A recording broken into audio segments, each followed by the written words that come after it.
Welcome to our channel. Today we how to configure Google Meet for online classes, quick tutorial step by step clearly. Open your web browser and go to the Google Meet website. Sign in with your Google account if you haven't done so already. Once logged in, click on the New Meeting button on the main page. Choose the option that suits your needs, such as Create a meeting for later, Start an instant meeting, or Schedule in Google Calendar. If you select Schedule in Google Calendar, a new tab will open. Fill in the meeting details, including the title, date, and time for your online class. Add a description if necessary, and invite participants by entering their email addresses.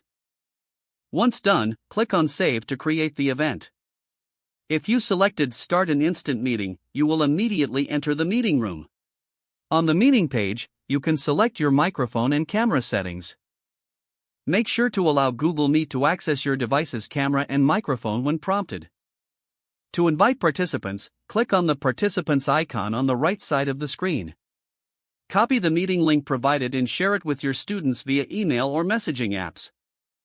If your students are joining using the link, remind them to click Join once they get to the meeting page.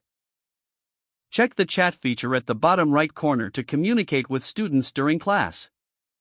You can also present your screen by clicking on the Present Now option at the bottom of the screen.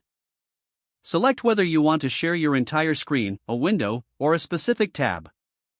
Once you've chosen what to present, click on Share to begin the presentation.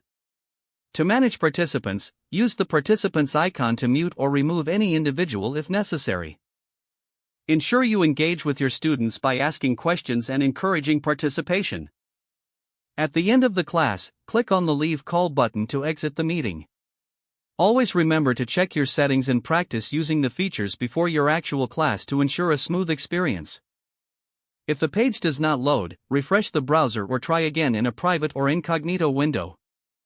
Make sure you are using the correct email address, then retype it carefully to avoid small typos. If your password is not accepted, use the Reset option and create a new strong password you can remember. Check your spam folder for verification or security emails, then complete any requested confirmation steps.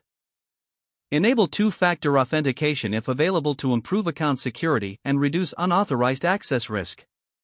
After signing in, review your profile details so your contact information and settings are accurate and current.